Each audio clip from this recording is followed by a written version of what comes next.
let's start out. I'm just going to give a little introduction because it's really a truly important book. And I think it's, speaks to all Civil War enthusiasts and should be read by every one of you. I'm saying that with no hyperbole. Gary is both an academic professor and a popular historian, and these challenging essays will examine numerous areas of interpretation and memory. It'll introduce competing versions of history, which, as Bjorn has stated, is itself a battleground. I don't believe that I've recently been stimulated to intellectual thought as this book has done. You will as well. And I think for that, it's important that each of you have this on the shelf and read it. The essays are fascinating, some brilliant even. So that's why essays, of course, have great value. One travels over vast territory that brings small matters to focus, which in turn leads to overreaching ideas. And one essay could take this complete hour, literally. We could take one of the essays and use the hour. But we're going to cover numerous topics to encompass the scope of the book. And we look forward to your questions after this hour's session. So, Gary, you and I met, 40-something years ago, easily 45 years ago, when you were at the LBJ Library. And we each revered book jackets for their art and their information, both to the book and its publishing history. And I have some jackets I just had. Here is on McClellan. Here is one on Clara Barton. Here's Jeff Davis. Civil War books. Here's one on Longstreet. Yep. And Beauregard and Gouverneur Warren and some others. So this is just an off-the-cuff quick question. Do you have a favorite Civil War dust jacket? Oh boy, dust jackets are very important to me, as you well know, because I'm a terminal bibliophile and condition means everything. I incidentally love the dust jacket on this book. They let me select the illustration, which is Taylor's painting of the Grand Review. And LSU, in this time of many books that aren't that handsome, they put a real cloth binding on it and they put a beautiful dust jacket on it. I was really happy with the way it turned out. There are a number of dust jackets that really appeal to me, but I don't think I can come up with one. Yes, I will come up with one.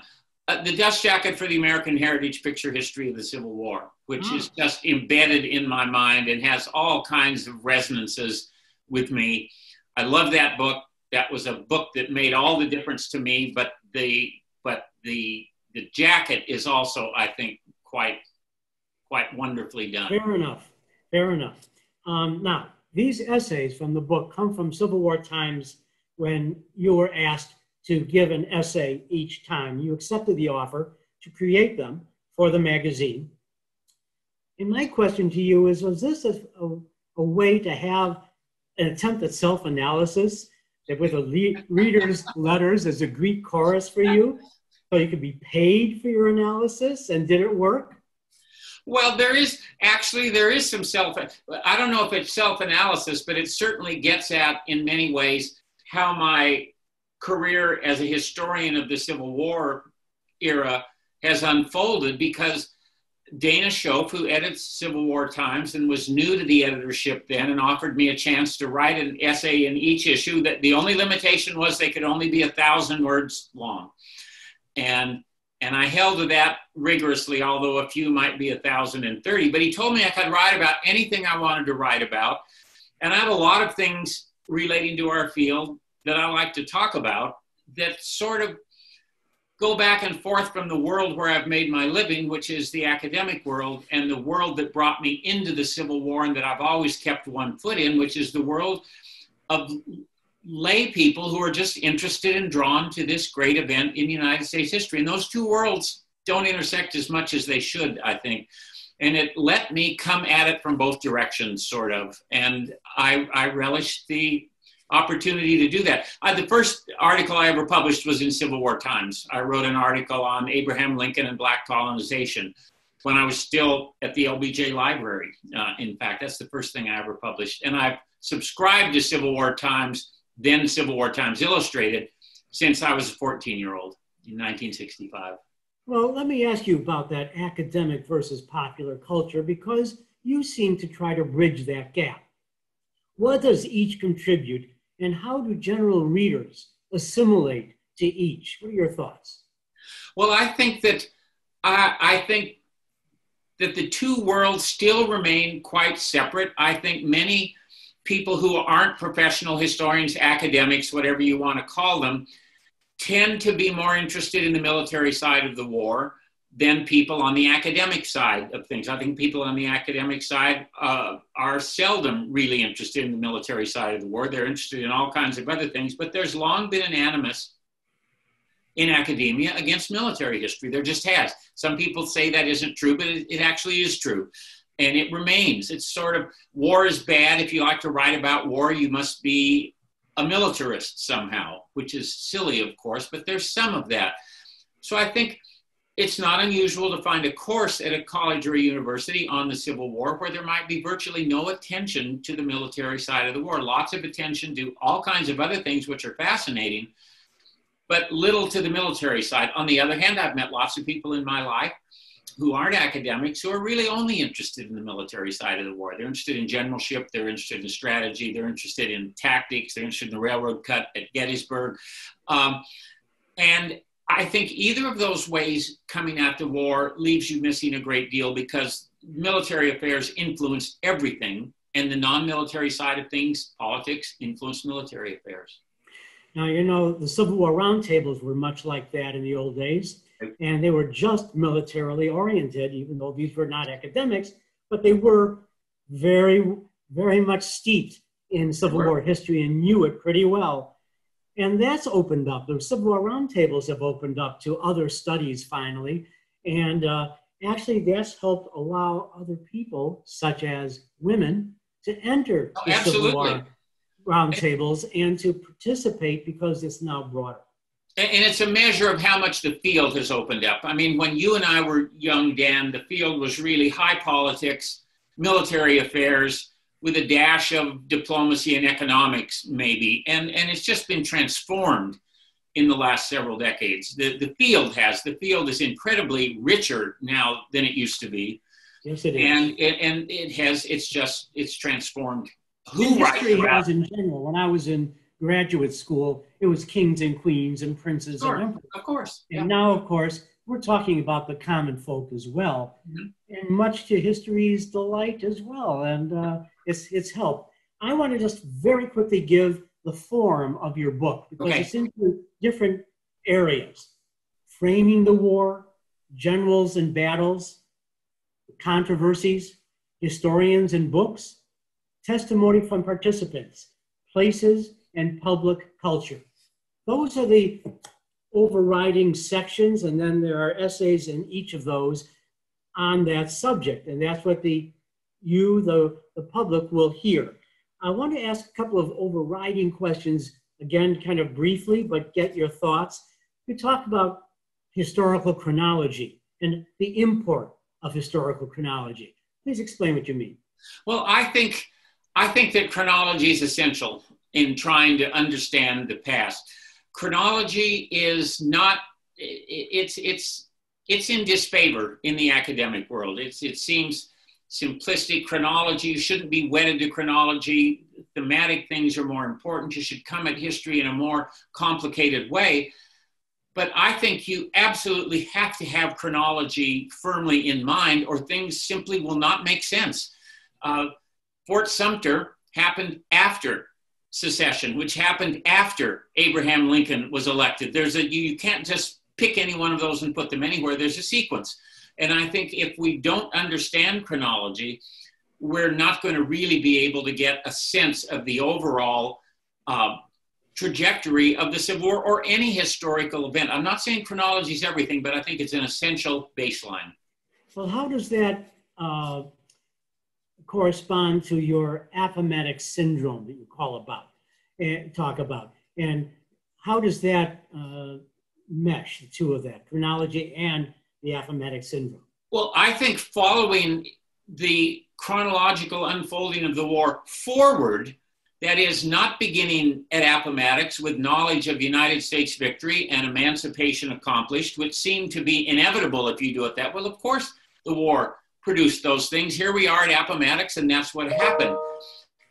There's a sense of inevitability there, and it really overlaps nicely with the lost cause notion of the war afterward, that of course, Yankees had so much of everything, they had to win. If you read forward in the evidence, that's not the sense you get at all. It's far more contingent. It's far more iffy for the United States. No one looking at sources in the summer of 1864, either sources in the United States or in the Confederacy, would say, well, sure, everybody knew the United States was going to win in July 1864. Well, Abraham Lincoln didn't. Abraham Lincoln in August didn't even think he was going to be reelected. And so I think it's very important not to start at the end of the story with everything you know happened and then read backward in the evidence, trying to find things that point toward that inevitable result. So I do call it the Appomattox Syndrome. And I learned that from David Potter, who said, do not try to understand the secession crisis by everything that came later.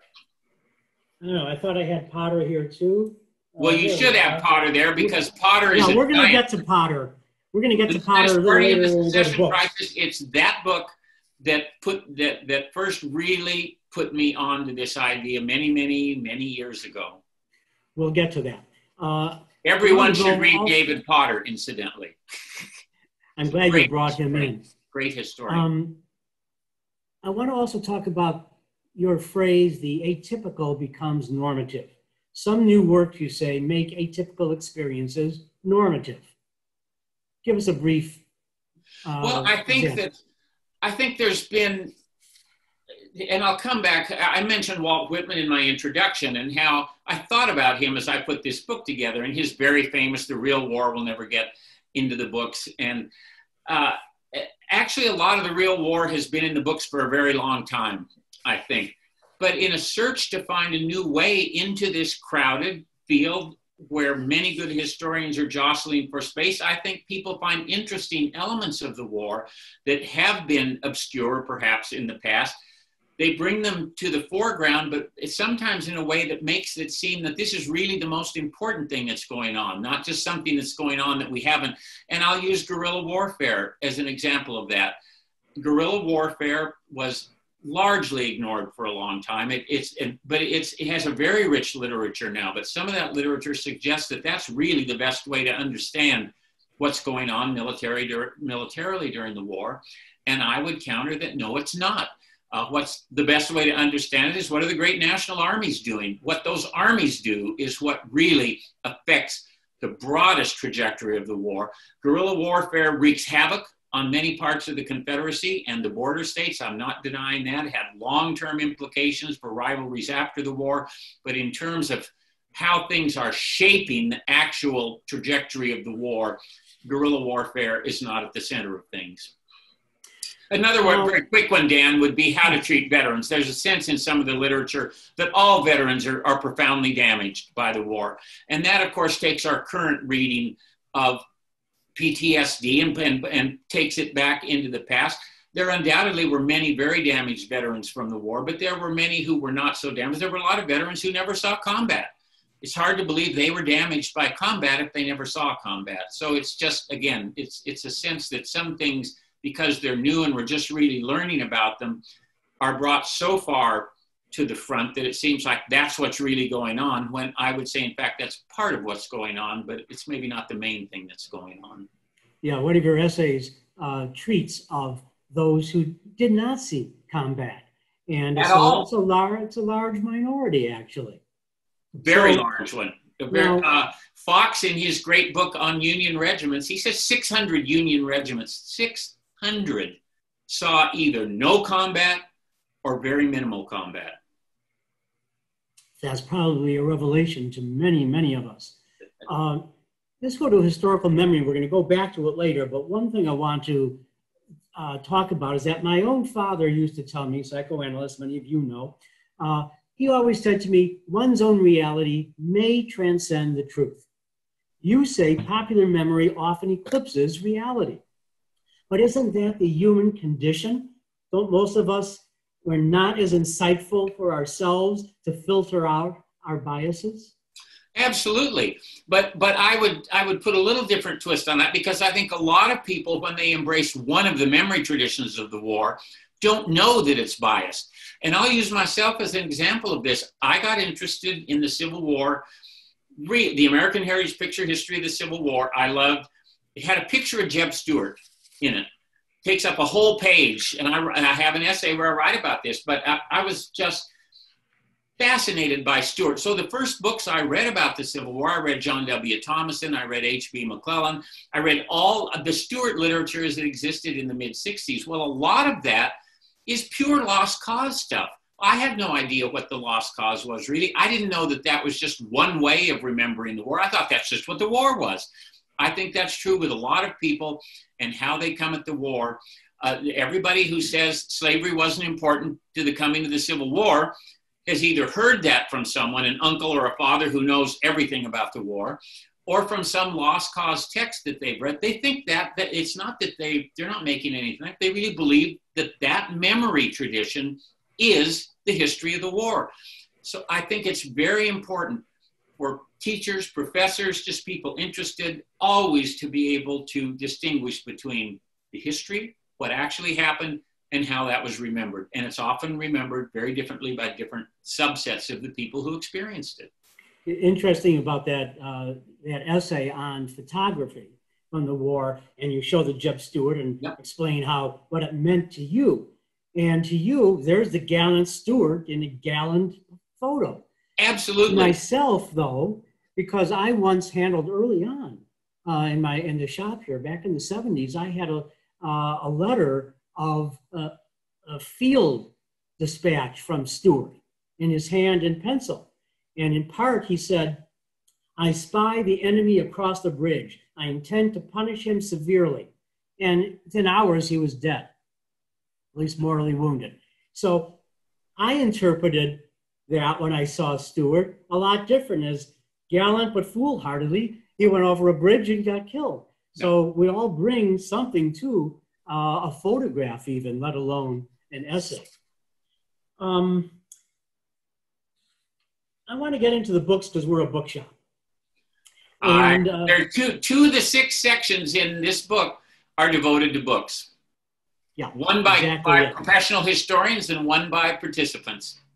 Now, your essays of past and near past authors is, I think, welcomingly necessary.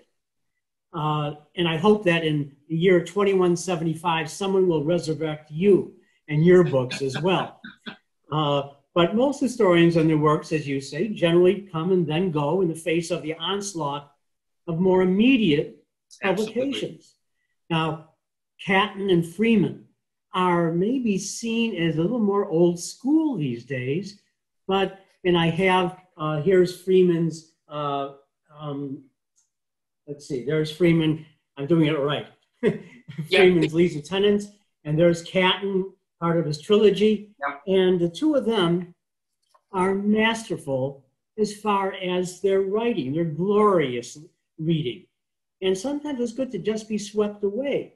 Dan, I'm gonna interrupt you just for a second and say I've just, as a present to myself, reread the Army of the Potomac trilogy, Catton's Army, which I literally have not read for 35 years. I mean, and how does it hold up? It holds up unbelievably well. I was literally blown away by how good, how perceptive Catton is, and how much non-military stuff is in this trilogy on the Army of the Potomac. Catton is, he's just an unbelievably good historian. But can we read Freeman and Catton and others like of that era and read through their prejudices or their era's prejudices and still find real good history? Absolutely. And even more so. I mean, Freeman, you have to know that there's a sort of lost cause patina on much of what he did. He was also very smart and got at a lot of character well in Lee's Lieutenants, I think, is his best work. But yes, I agree. Catton is really quite strikingly modern in many ways too. I mean, it's just I'll just say again, I would recommend reading Catton to anyone who hasn't read Catton, and his use of language is just brilliant. And Catton Freeman can really write too. I mean, they both can really write, which is kind of nice. It shouldn't be a struggle to read a book. It should actually be pleasant to read a book, at least sometimes. And Catton's books, Catton can set a scene. He's brilliant at character sketches in miniature. They're just wonderful. You write of a number of books that I think are must-reads that maybe some today, younger people, especially who are entering the war, don't remember. Yes. Certainly Potter has not been remembered much. No. And even in the Lincoln world, yet it's spectacular. Let me just say that. One of my essays is on Potter. I mean, I have another roster of people that I will write essays about. I'm going to write an essay about Benjamin Quarles. I'm going to write one on T. Harry Williams. I'm going to write people who were giants at one time. I wrote Bill Wiley and Nevins. You've written about already in the book. Yes, and yes, and another one. Potter, by the way, I think Potter's one of a handful of the best historians who've ever written about United States history. I just think he was brilliant. And so I really enjoyed just sharing that with readers, many of whom I think have probably never heard of. The idea that no one, I had an interesting discussion. One of my dear friends is Ed Ayers. We were colleagues at the University of Virginia for a long time. And Ed was very important historian of the late 19th, early 20th century South, and then had a conversion experience and is now a Civil War historian as well. But he was talking at one point about how things we write might be remembered. And I said, Ed, nobody now knows who Alan Nevins was. Don't kid yourself. No one's going to know who we were. Nevins was an absolute giant. And his ordeal of the Union is an astonishing piece of scholarship. Again, most today don't know it. You're right. Almost no one knows Nevins. And it's a shame. I'm glad you write about these in the essays. That's why I think this book is so darn important, because you're bringing out to people the past. Maybe you and I are old enough to be able to do that, but it's not only for our generation who may have forgotten to read it, but those who are coming in. In graduate schools, about is Bigelow's Chancellorsville. That was used in West Point as a textbook. Yes. And this is, if you want to get into military reading and how to write a military book, this is it. I was sitting at dinner in Chicago, Illinois, in the 1970s with Ralph Jeffrey Newman. And I had seen a beautiful copy of Bigelow in the bookshop that day, and I bought it from Ralph. I paid him $300 for it, which was a lot of money then, a lot of money. He said, I'll never forget what he said. He said, this is a beautiful copy, and no Civil War collection is complete without a copy of Bigelow. Bigelow came out in 1910. There it is. Yes, I'll put my glasses on. No, but it's the grandfather for all of the serious tactical studies of Civil War campaigns. And the maps in Bigelow have never been. Maps are spectacular. The maps are spectacular. This one is on our website with the maps if you want to go and look and see. No, that book is, I loved writing about Bigelow, and I cherish that evening with Ralph. And Ralph went to Yale University Press and found that they had 1,000 skids. Yes, he told unbound, me. Of course. Yeah. And he bought them all. He bought them all. Civil War, and put them into the Civil War book club. Yeah, he bought them all. But the copy I bought from Ralph was not one of those copies. What I bought from Ralph was one of the first editions. The other thing that's really important that you stress in here are bibliographies and how they can help you understand what's in the war.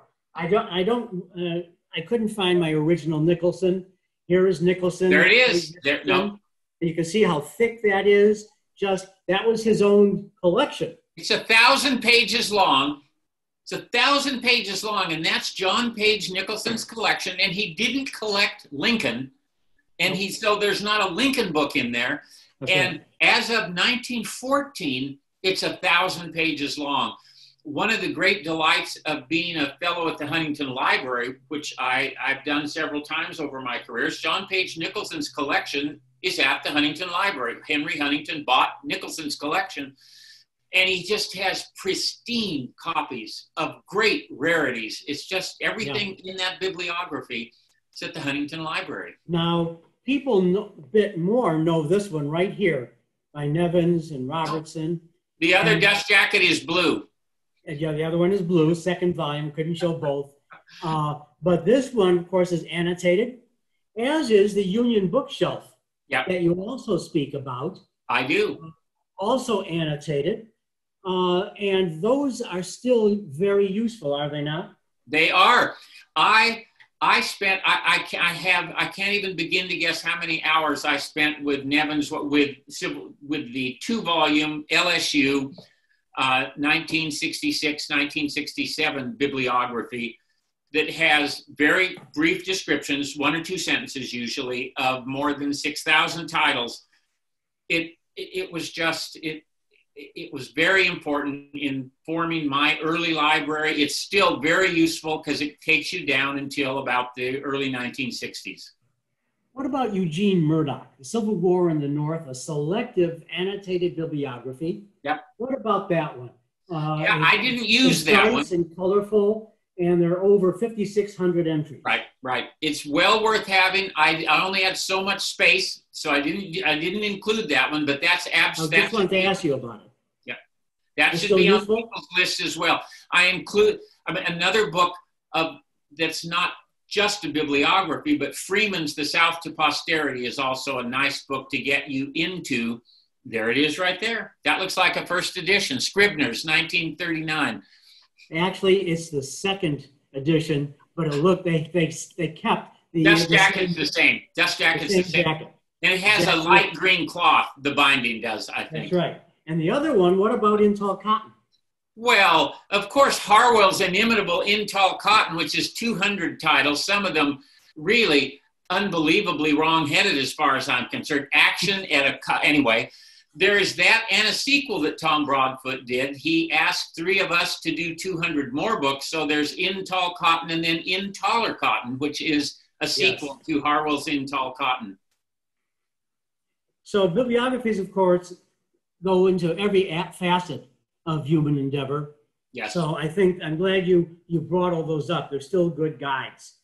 Let me get into, I wanted this is a quickie. Okay. A musical group recently changed their name. Yes, the Dixie Chicks. The Dixie Chicks. No, Antebellum. Oh, yeah, yes. And they changed their name because I guess they thought, and maybe it is out here in the culture, antebellum is synonymous with slavery. Oh, Dan, but give me a break. How do we talk about historical, no historical literacy, but how do we talk about periods of time if we can't say that? That is so ridiculous. It's hardly worth talking about. First of all, not one American in 100 even knows that antebellum has the meaning that is supposed to be so off-putting here. I mean, it's just ludicrous. Ludicrous. Antebellum, what's that? Oh, that's Uncle Bellum's wife? No, most people don't know what antebellum means. That sounds elitist, but I think it's true. I think that's a particularly silly example of an overreaction to things now. I really do. Yeah, I agree. The Dixie Chicks did also change their name, however, to just exactly. The Chicks. Let's get to the testimony of participants. You have a great deal of that. And it's important, even basic. And you highlight a number of them, many of them overlooked, such as Josiah Gorgas's diary.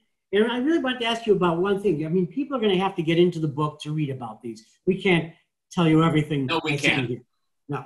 But there's one thing I just wanted to ask about. Why is it important, briefly? And what was his thought? He said, because he was for getting slaves into the army. And He said, please explain Gorgas's thoughts on letting them fight for their freedom. What did he mean by that? Wasn't slavery Of course, supposed to stay there? We don't know exactly what he means by that, but I think Gorgas's support for that, the way I interpret that, is that Gorgas is an ardent Confederate nationalist. Would he have preferred not to have some slaves freed? I would think yes, but he's also a realist. He's in the same camp as R.E. Lee in that regard. If this is what it takes to establish independence and maintain basic social control, then that's what we're going to do. Because if you lose a war, perhaps because you don't do that, then the loyal states are going to set the terms. There's no slavery to control black people, which was profoundly important to Confederates. What do you do with 4 million enslaved people who do not want to be enslaved? Well, if they're all freed, it's terrifying to much of the white South. Haiti comes to mind. And so I think that part of that is probably what was going on with Gorgas. Gorgas's diary is a treasure. It's most often quoted for his famous comment about how it seemed the Confederacy was doing well, and then after Vicksburg and Gettysburg, it's tottering to its destruction. And people use that to prove, well, that's it. Everybody knew it was over. If they read just 6 weeks deeper into Gorgas's diary, he's saying Lee's army is back to full strength, probably going to invade the United States again. It's a good example of why it's important to take a document in toto and not just pull one passage out and pretend that that tells you everything. He's a smart guy, he's a Pennsylvanian, and he's essential to the Confederacy, absolutely essential. And it's a good diary. You don't see it very often these days. Yeah. No. In fact, I didn't have one in the shop to show you, unfortunately. Really? Very early Frank Vandiver. Yeah, exactly. His precocious career. Mary Boynton Chestnut is behind me right there. Yes, she is. That's the the Ben Ames Williams first. Yeah. And by the way, that's next to Reveille in Washington. And you want to read a great book, Margaret Leach. You want to read a terrific book. She can also really write. That Margaret Leach can tell a story, and she pulls you into wartime Washington in an unbelievable way. It's dated in some ways, but it's well worth reading. Well worth reading. So Mary Boynton Chestnut. Now Douglas Southall Freeman calls it the #1 Confederate book. Yeah. Do you believe that? No, I don't. And why? Well, I mean, I think he was. Well, first of all, because it isn't really a diary. So it's one of the most important things is it isn't what it purports to be. In that edition or in the 1904, it's not a diary. It's how she put things together after the war. See Van Woodward's big Mary Chestnut's Civil War from the early 80s. That tells you what's really diary, and the 1861 and part of 65. So it isn't, first of all, what it purports to be. So she kept notes, though, didn't she? Pardon? Didn't she keep notes? Well, we don't know exactly what she had. I think she probably actually had a diary, but only parts of it survive. If I were picking a one woman's diary from the war and said, here is the essential woman's diary, it would be Catherine Ann Devereux Edmonston's Journal of a Secesh Lady, which is just a treasure trove, this vast account written by a woman in Eastern North Carolina who was very perceptive and very smart, and it's a wonderful way to chart. If you read forward in in Kate Edmonston, you certainly don't get the idea that Appomattox is inevitable for much of it, for example. Yes, and so let me ask you, and you devote some time to her, thankfully, again, bringing up someone from the past that people should know about and should have in their libraries to at least reference and get into. What about Confederate Sarah Dawson diary? No, that is another great diary. Confederate Dawson's is a terrific diary. You've got the first edition there. I do. Yeah. The Abraham Lincoln Bookshop. We have those. And the cloth looks nice and bright there. Gorgeous. So that's another one I suggest. I have an entire bookshelf, Dan, it's an 8-foot high bookshelf that's nothing but women's diaries and sets of letters. I just think it's another way, and I think those should be insinuated into any kind of study. It shouldn't just be, okay, now here's what the women think about it. I think that they should just be woven into any attempt to understand what's going on. Women, civilians, soldiers, they're all giving testimony. They're all witnesses. Use all of them and bring them in. It's always been interesting to me that there are far more good Confederate women's diaries that have been published than Union women's diaries. We need more good Union women's diaries in print. Yeah, that's true. Are they out there? Well, they've got to be out there. There are way more Union women than there are Confederate women. Except we don't see them. Don't see them. Now, talking about women and historians, Ella Long, right here, you speak about her in your book. This is the one foreigners in the Civil War. That's the Union foreigners, and a beautiful copy of that, 1952, I think. Yes, you're right, correct. Ella Long is almost completely forgotten now. I know. And she wrote 5 big books that deal with this. She wrote far more than men who are far more famous than she, including her great monograph on salt. Salt is a factor in the Confederacy. Now, there's a title that grabs you, but it's a really important book. Yeah, and foreigners in the Union are foreigners in the Confederacy. She's Ella Long, and she wrote the first full study of desertion during the Civil War. What diaries would you say on the North? Men or women? George Templeton Strong. Oh, Strong is Wells. Strong is an absolute classic. Wells is a great diary. There are good Northern. There certainly are good Northern diaries. Daly, Maria Daly, the judge's wife in New York City. That's a great Northern diary. She has really good material in that. If you're interested in the Irish Brigade, you should read Daly's diary. She talks about the Irish a lot. I just want to say this to everyone out there. Gary talks about Pollard, who really was a partisan. Pollard. And whether he should still be seen and looked at, even though I was always told early on, no, forget him. He's just too partisan and mean. And no, that is the knock on Pollard. And that, to me, is someone who doesn't want to take the time to go through 4 thick volumes, which a Southern history of the war is. His more famous book is The Lost. He recombined his material in lots of ways. He was very entrepreneurial after the war. Those 4 books are a wonderful window into the war as it unfolded in the Confederacy. And of course he's opinionated, and he does loathe certain people, and it isn't hard to figure out which ones when you're reading Pollard. But I think Pollard was one of the first people, Dan, who got me to thinking about how to look at campaigning from the 7 days through Antietam. Our tendency is we write books about the 7 days, we write about Second Bull Run, we write about Antietam. They're all separate things. He treats it, and he's right, as one grand drama in 3 acts. First act, 7 days, McClellan's pushed back. Second act, Second Bull Run, Lee reorients the war to the Potomac frontier. Third act, he moves into the United States. And he assesses the whole of that campaign and says, when you look at the whole thing, it's a huge success for Confederates.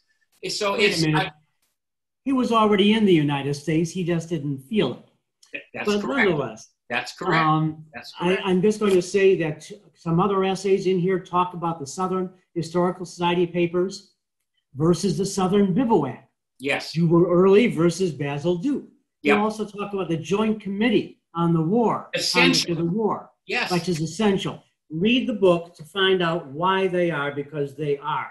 And especially the conduct of the war. I've dipped into that, and really it's fascinating to get in there. It's again, I'll use the expression, it's a treasure trove. It really and truly is.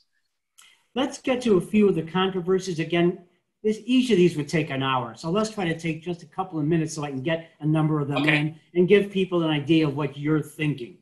You say that armies are the center of emancipation. Between Lincoln and slaves freeing themselves with their feet, as we say today. Sure. The armies. And they, you say, are really the essential aspect of emancipation. The debate often is, should Lincoln get as much credit? Is it really more self-emancipation? Is it, which Du Bois argued in Black Reconstruction in 1935? But those are very important. But my argument is, if you take the United States Army out of the picture, the Emancipation Proclamation is words on paper. The enslaved people who were desperate to be free, Which of them gets a chance to be free? They get a chance when a United States Army comes close enough to make it possible. If you happen to be unfortunate enough to be an enslaved person in Texas, forget it. Why is Juneteenth in the middle of June in Texas? Because the U.S. Army didn't get there. If the Army doesn't get close, the chances for freedom are very slender. So you can trace the spread of emancipation by following the United States armies. And if they don't go somewhere, emancipation doesn't get there either. You speak about Union being the centrality to the Northerners, not especially slavery. Even though Lincoln said it was central, people like Abner Doubleday certainly said it was central. Perhaps it was just the spark. And you said the you wrote that essay before the sesquicentennial. Yep. And you told them, you suggested to them, make Union the central part of this. Did they? Did they follow your suggestion? No, it's just as invisible in the sesquicentennial because it doesn't grab you. Fighting a war to free enslaved people makes sense to us now. But the loyal citizenry of the United States, and that loyal citizenry, the free states were 98.8% white in 1860, 98.8%. For them, in the beginning and in the middle and in the end, it's a war for union. And what the union meant to them was, you have a voice in your own government and you have the opportunity, not the guarantee, but the opportunity to rise economically, which they argued no place else in the world had. And yes, women couldn't vote, African Americans couldn't vote, but within a mid-19th century context, the franchise was unbelievably broad in the United States. And they said, that's worth fighting for. If you're not worth fighting for that, if you let these Southern oligarchs win, destroy the Union, then small d democracy is dead. Small d democracy, Europe's going the wrong way. The failed revolutions of the late 1840s, the US was the only hope. When Lincoln says it's the last best hope of earth, that's what people who loved the Union would have said. Of course it is. It's the last best hope of earth. Lincoln wanted to end slavery. I'm almost finished, Dan. But even Lincoln needed Democrats to win the war, not just Republicans. If you look at his last annual message to Congress, December 1864, he says, in a great war like this, you need to have a common purpose. I'm paraphrasing. That purpose is union, but we need the 13th Amendment as a tool to help achieve union. That's how he could sell it to the broadest spectrum of white Northerners. I would bet monuments are going to be part of the question period at the end, so sure. I'll leave most of it to that. But I'm going to mention one thing with Gettysburg maybe as an example, because it's under attack right now. Most of them are merely markers, but there are memorials there too. Sure. I just wrote a piece for Civil War Times about that. Okay. Now you quote in one of your essays that there was a man opposed to erecting Confederate monuments at Gettysburg. This is in the 19th century. Later. Right. I do not believe there was another nation in the civilized world that would permit a rebel monument to stand upon its soil for a single day. And I can see neither wisdom nor patriotism in building them here. Yep. Have we come full circle? That's a Union veteran. That's a Union veteran saying that. Yes. And in some ways, I think we have come full circle, although a lot of Union veterans would have said consistently, no rebel monuments, no rebel monuments in the United States. My sense of Gettysburg now is that it is an unparalleled memorial landscape. And that landscape, I think the National Park Service should have a tour geared just to the monuments there, and you can trace the different memory traditions, reconciliation, Union, lost cause, even some emancipation cause there. I would not take down any monuments at Gettysburg. I don't see them in any way as equivalent to monuments on courthouse lawns or equestrian statues in public spaces. I think they're very different. And that's on any battlefield, I would. Oh, no, I mean on any, but Gettysburg is the one that, I mean, it has 1,300 and some monuments. If you take down all the Confederate ones, then the Union ones don't really make sense. Why were the armies even there? Why were there? Right, exactly it. How do we have a war without them? Kind of. So I showed you, I sent to you yesterday, I think, part of a letter from E.P. Alexander in 1894, writing to Fitzhugh Lee. Yep. And this is the postscript at the end, the last page. But one of the things he says, by the way, when he's talking to Lee at Appomattox in this letter. He's talking about it. Yeah, and a lot of that, virtually that same story that's in that letter shows up in Fighting for the Confederacy, where he's telling Lee, let's fight a guerrilla war. I don't know if this letter was the antecedent to that, and then he took from. Well, it's earlier. No, that's earlier. He wrote the other a little bit later. Yep. Yes, but was he writing notes already? This was some of his notes. I think once his daughter encouraged him and persuaded him to write the account, he went back and started to look at his papers and so forth. Yeah. One of the things he says to Lee, by the way, when he's saying we shouldn't surrender with unconditional terms, and he says, I was never so wrought up on any subject in my life, and I talked to him, Lee, less awed by his dignity than I ever was before. Interesting. But now in this postscript, he talks about the apple tree. And clearly, memory is involved in here at the surrender of Appomattox. And what he says here about the apple tree, he says, Grant has made a mistake saying it was immediately on roadside. The general had stopped in Orchard and being left alone for a while said, I would like to sit down, and looked around.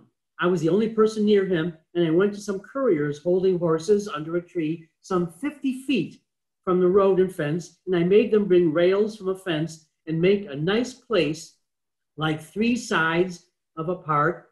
And then he puts a drawing. This might be the only he loved to draw things. Yeah.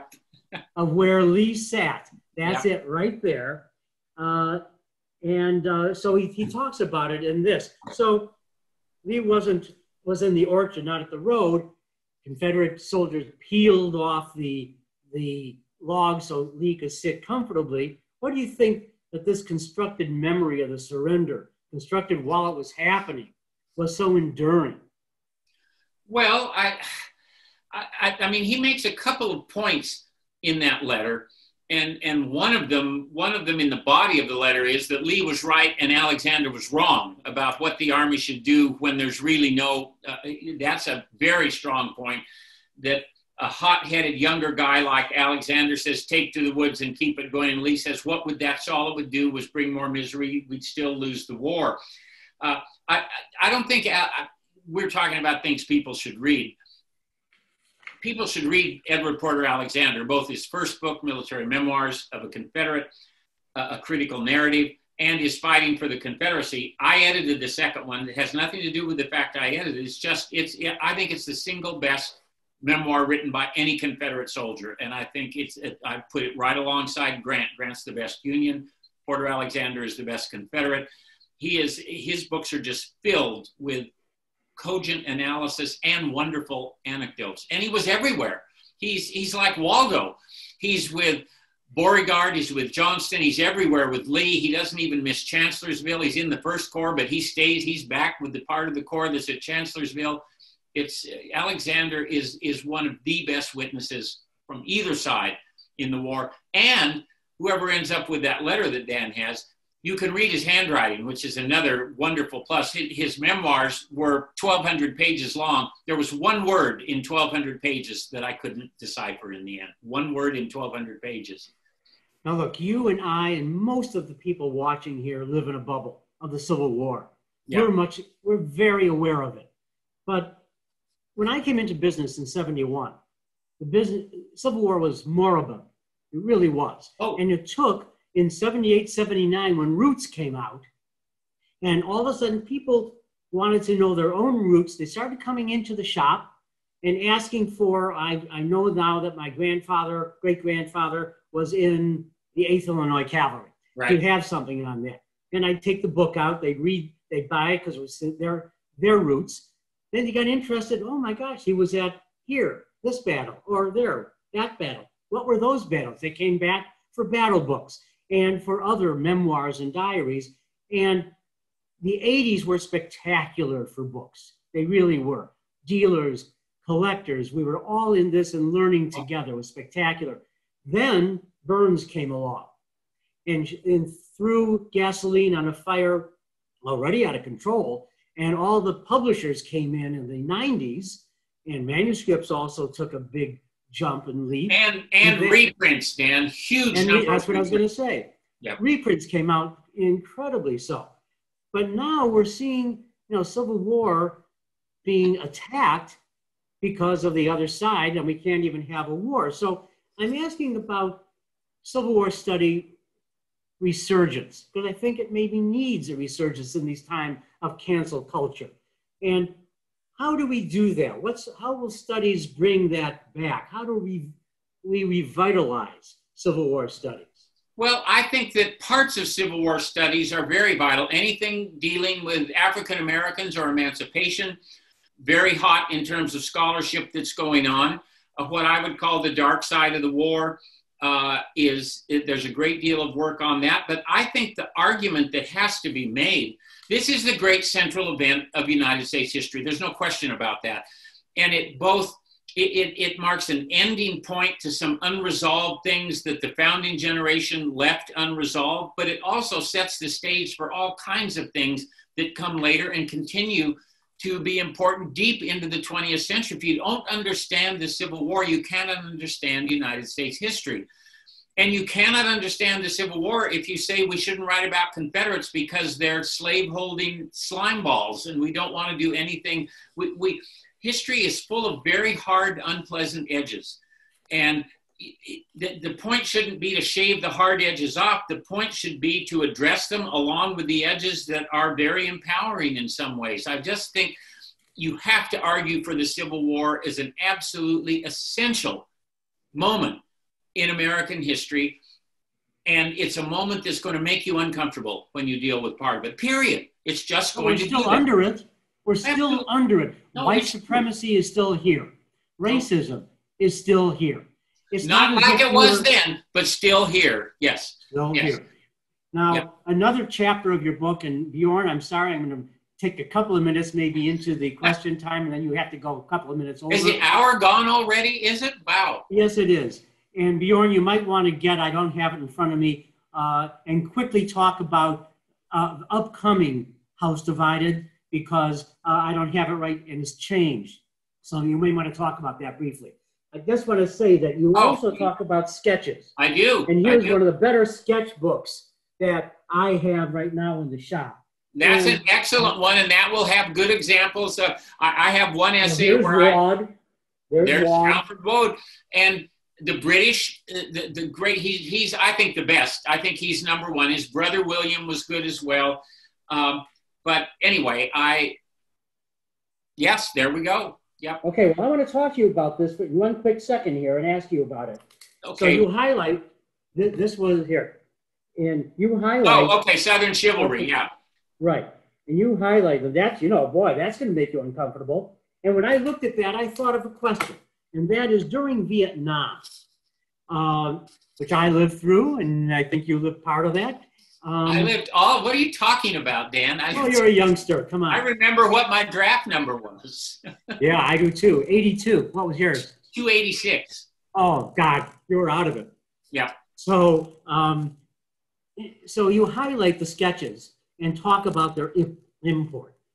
During Vietnam, photojournalism and TV over dinner brought the war into our homes and bolstered the anti-war movement.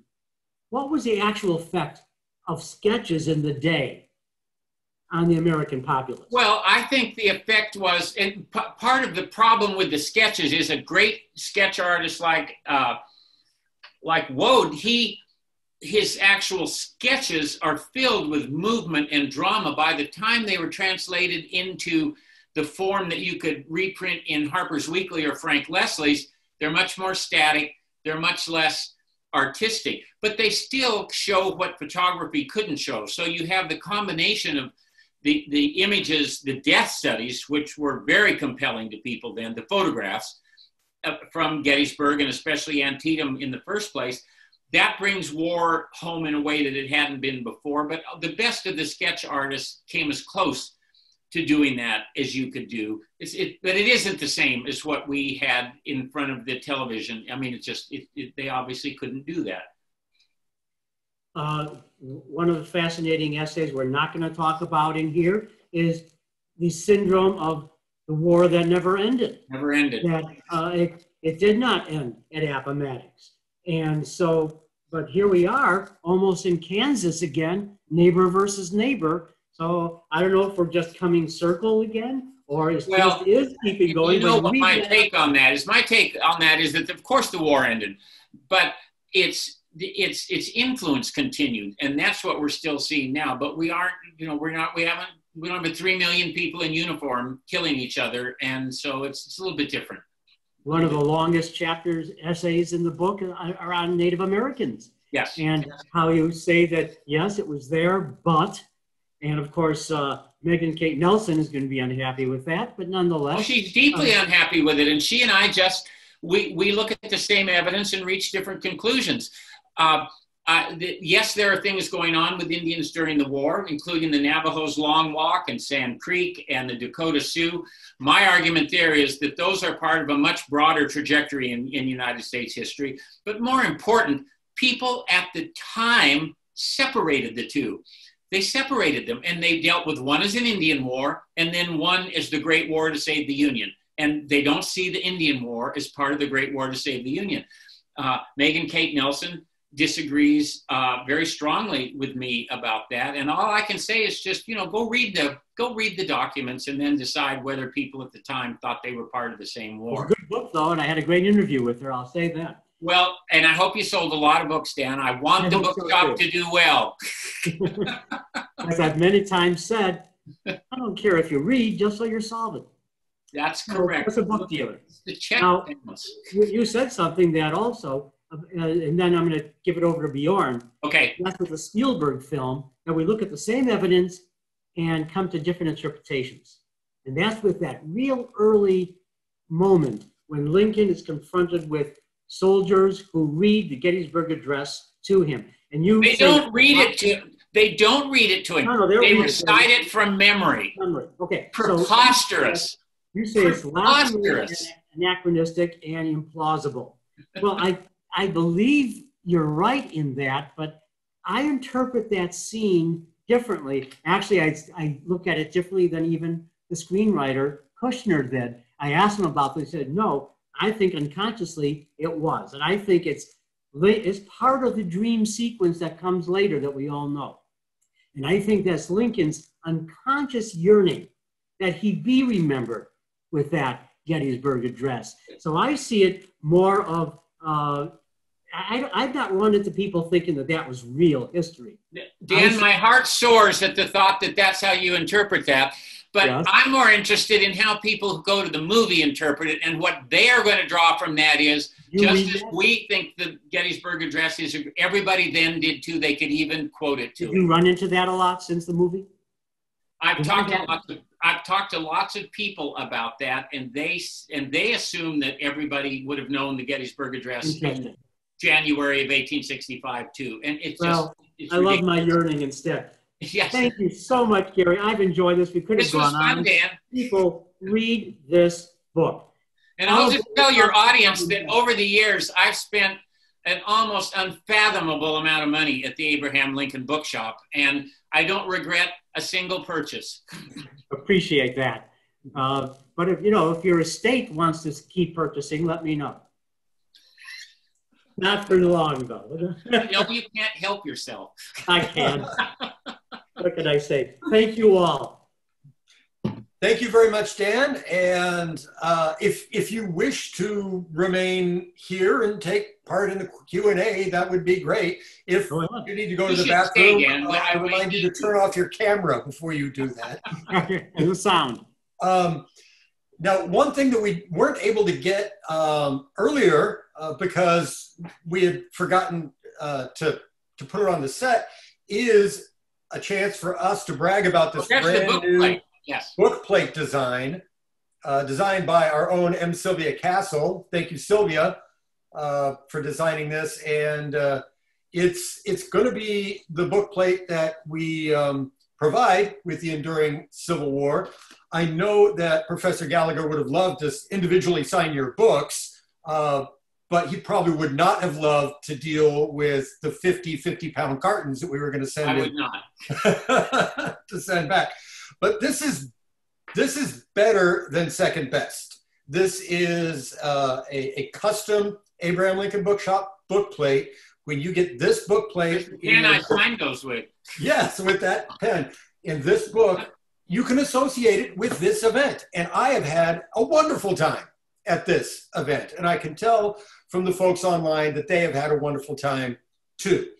So we're going to begin the Q&A part of our program. And before I do that, I am going to remind everybody of what is coming up on A House Divided. Dan asked me to do that, and I'm glad to do it because I want you folks to know that more programs like this one are going to be coming up in the future. And I dare say they'll be at least as fun as talking to Gary Gallagher. And they'll have to go a long way to get more fun than this has been. On October 6th. It was a partial recovery, Bjorn. Not a complete recovery, but a partial recovery, thank you. It was a partial recovery.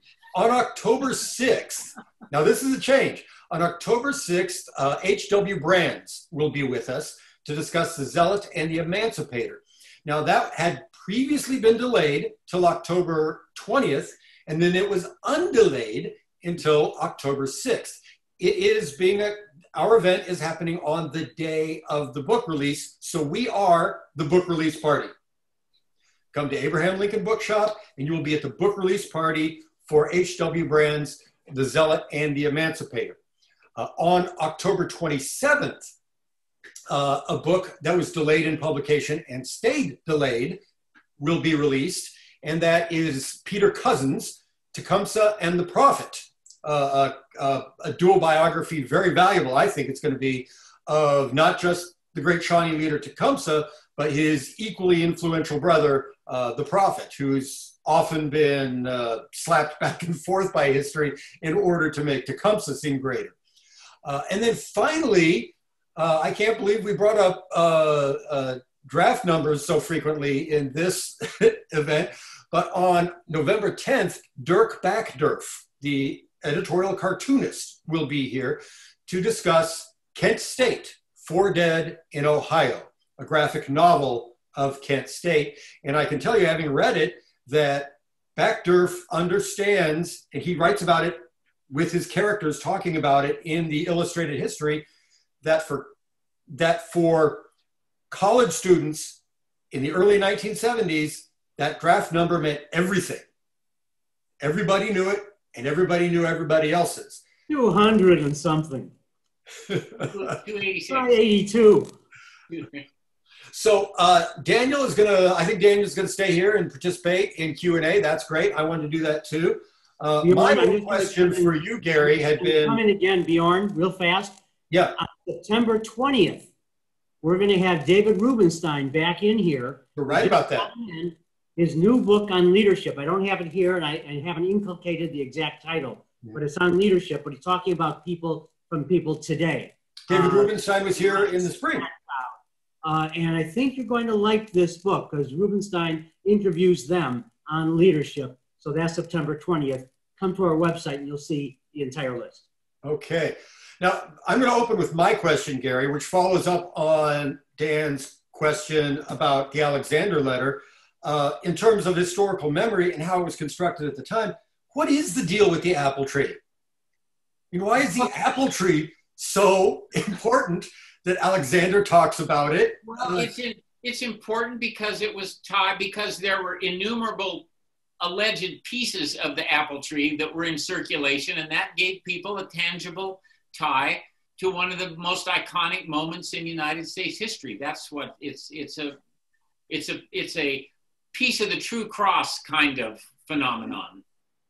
Okay, I get that. And then I was also going to show that, having thought about that, oh, there's the David Rubenstein book. Having thought about that, I had picked up a regimental history. That's Brainerd, History of the 146th New York, one of the only ones written by a female, regimental history written by a female.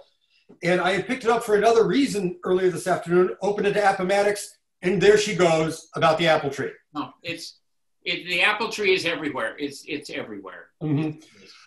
So let's move. Did it ever come down, Gary? Because Alexander says it was gone in the morning when he woke up. Yeah, they say it went instantly. I think it was. Did pieces ever come up with letters? I've seen pieces of it in little museums around. Who knows whether they're really pieces or not, but it's True cross. Yeah, yeah. Yeah, that's a good way to put it, the true cross. Yeah, especially for Confederates. Yeah.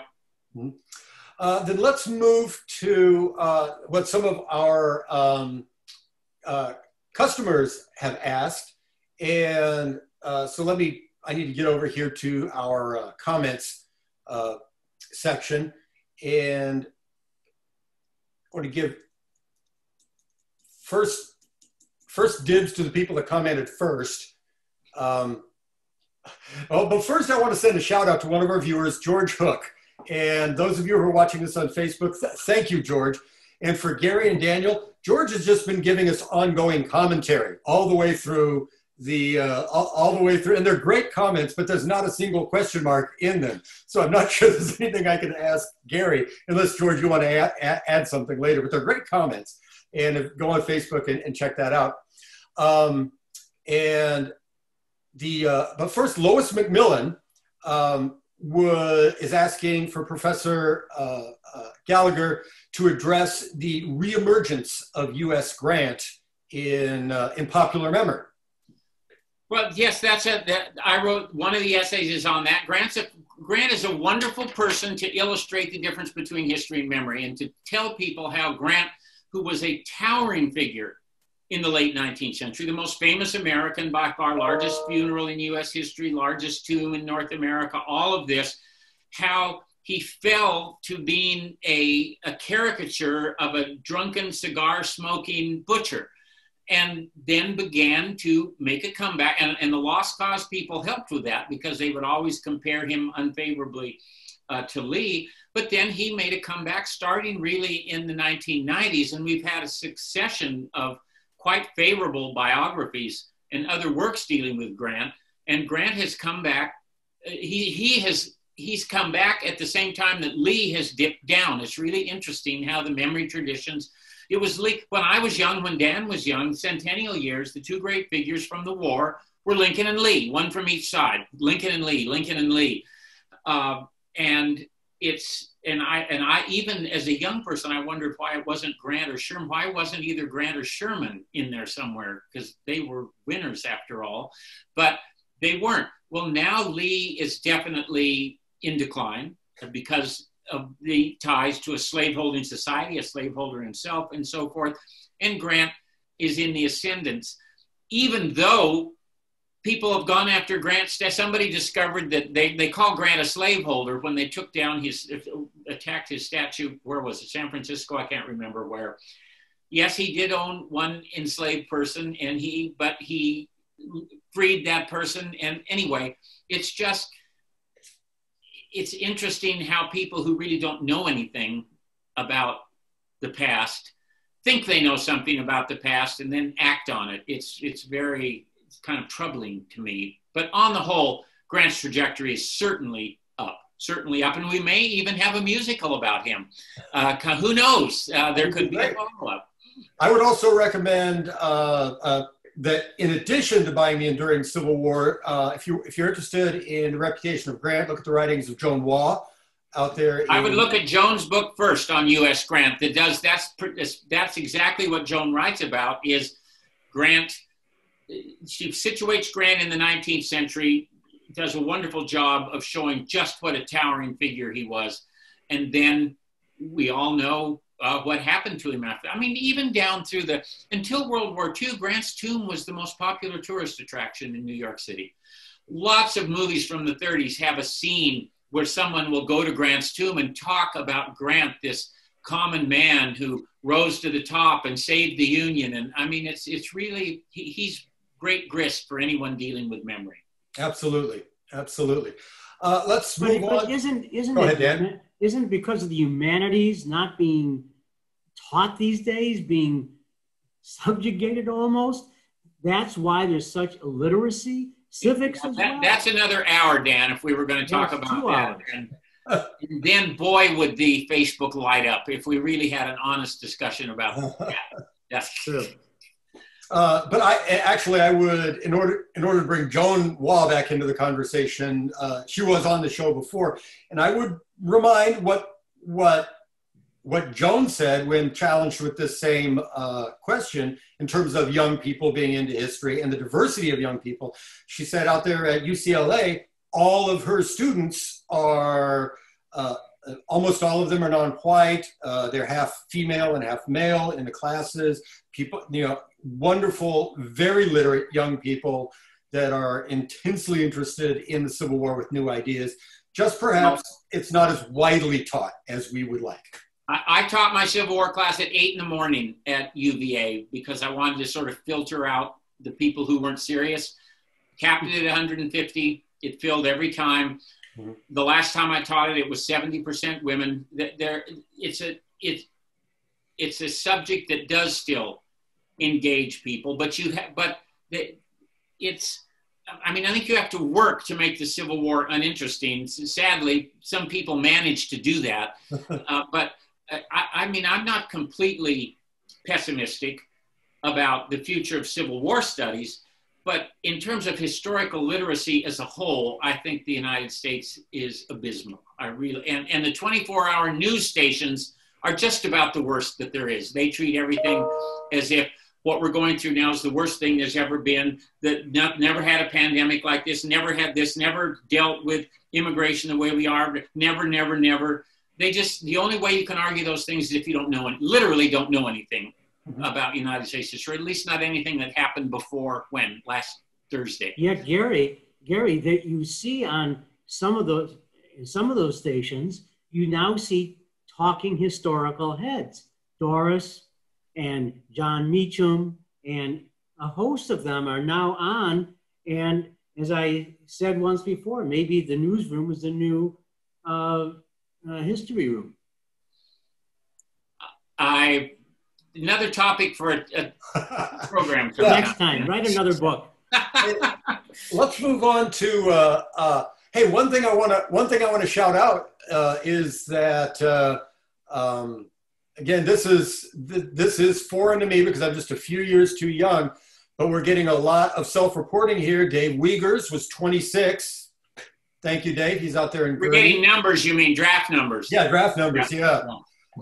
And then James Jacobs was 157, and James shares with us what I presume is a correct fact, that the last draw was 150, and that was in 1971. Depends on where different draft boards had different cutoffs. Okay. Mm-hmm. Yeah.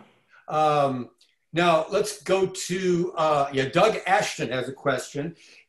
In your opinion, what military leader or politician, Union or Confederate, exhibited the strongest character traits during the conflict?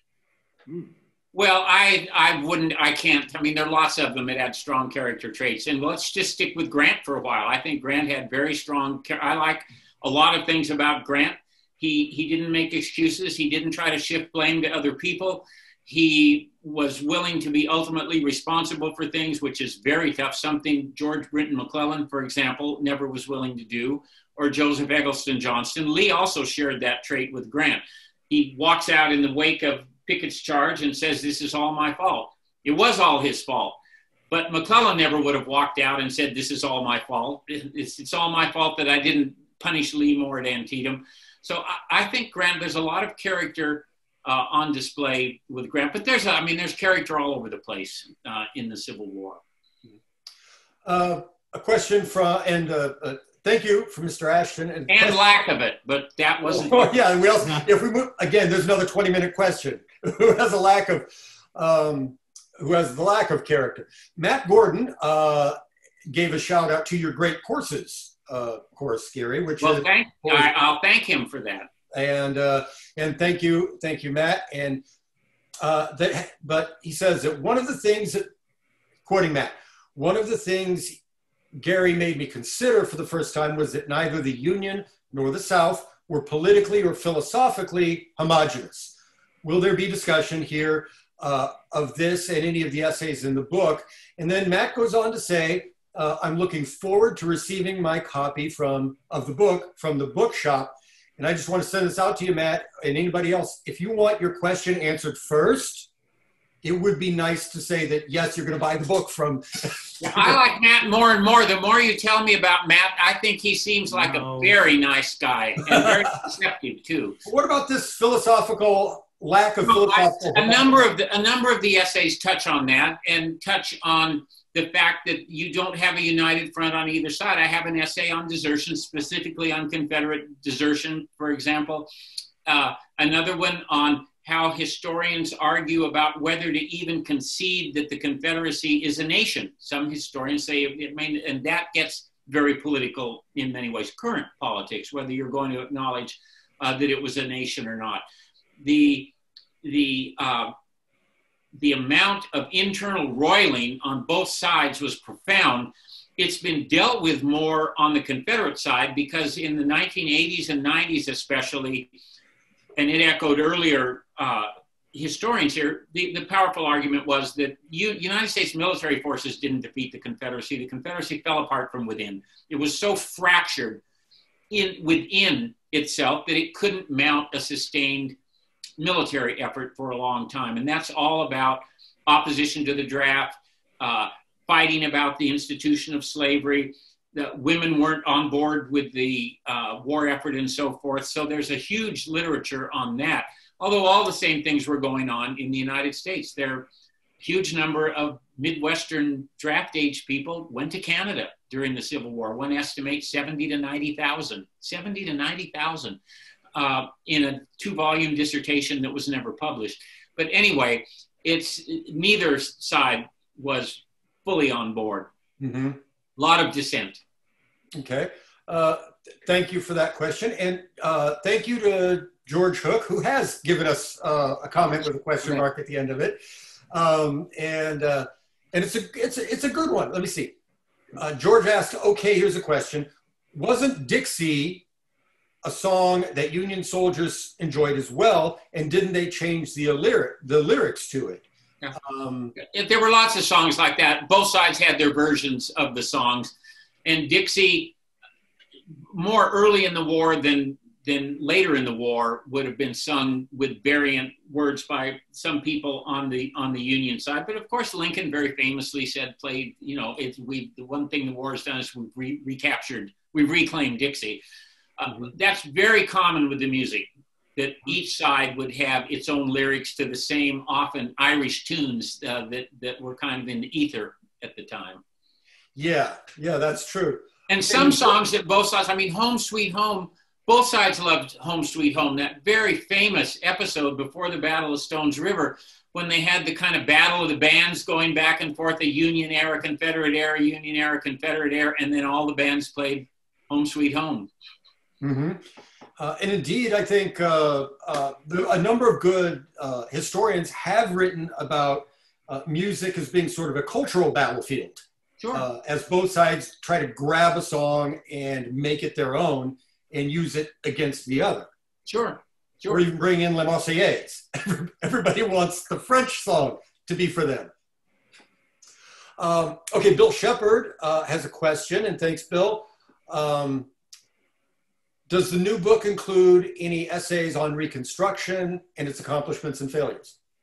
No, it does not. Well, it includes, there's an essay, as Dan said, on whether the war ended. There are a lot of essays that deal with fights over memory long past the end of the war. But specifically on Reconstruction, there's not an essay on Reconstruction. Reconstruction comes up in some of them, but it's not a focus. It's not one of the focuses in the book.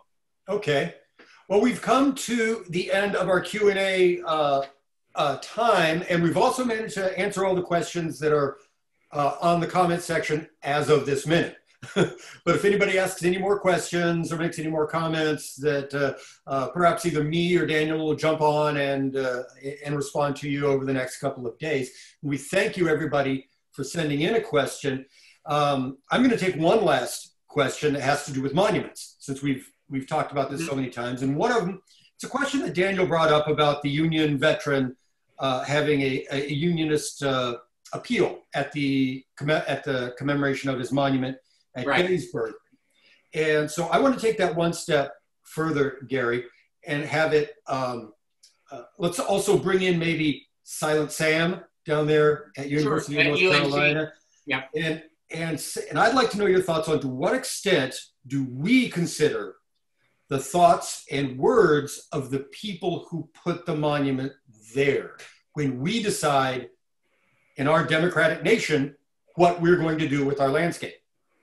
Well, I don't think that's, when it comes to Confederate ones, I don't think that's a consideration very often. I think all of this is pretty much about us, which makes sense. That's what most political things are about in any time. And I mean, UVA, there was a Confederate monument in front of the courthouse in Charlottesville that's being moved now. The Lee and Jackson statues in Charlottesville. There's another one the university has a cemetery in Charlottesville that has a monument to a Confederate soldier in it as well. My view on these is that this is a local issue and that somebody in New York shouldn't have anything to say about what happens in Iowa, or anyone in Iowa, something that happens in Tennessee. I think they're local issues, and I think that there should be a process which Charlottesville had. You listen to people argue for and argue against, make their cases and so forth, and then you decide it by voting. Either you vote, either the people can vote, or their elected officials can vote. That's what I think the process should be. And there's been no process in a lot of instances, as we all know. But it seems to me that this is, I wouldn't be quick to. I see most monuments as historical artifacts. I see them as evidence. And I am much more in favor, for the most part, of reinterpreting monuments and putting up new monuments that would balance them, rather than just kind of a wholesale taking down of monuments. And it's not just Confederate monuments either. That long since ceased to be the case. It's all kinds of monuments have come into question, including Union monuments. Abolitionist monuments have been pulled down. It's taken a very different turn in the last 6 months than what it was before. Daniel, do you have anything, any last word? I don't think so. I probably could, but let's wrap this up. I'm inviting you to add an hour to our program. Yes. I know, exactly. And I have many questions that I still have not had answers to. So, but thank you, Gary, again, so much for being here. And I certainly look forward to how many essays are not in here? Can there be a second book of essays? I don't think there'll be another one. Now? There are a few that I didn't include because they seem to be sort of dated. They were about particular issues at a particular time. But there's a decade's worth of, more than a decade's worth in that book. And so they're probably working on anything now that we can look forward to? I'm working on a book on the War in the Eastern Theater. Will be the last of the Littlefield series books at UNC Press. It's the 16th. There you go. All right. Thank you, Gary Gallagher. And thank you to everybody who's tuned in to A House Divided. I'm pretty sure we don't have anything left to say. So let me just thank you again. And we'll see you next time on A House Divided.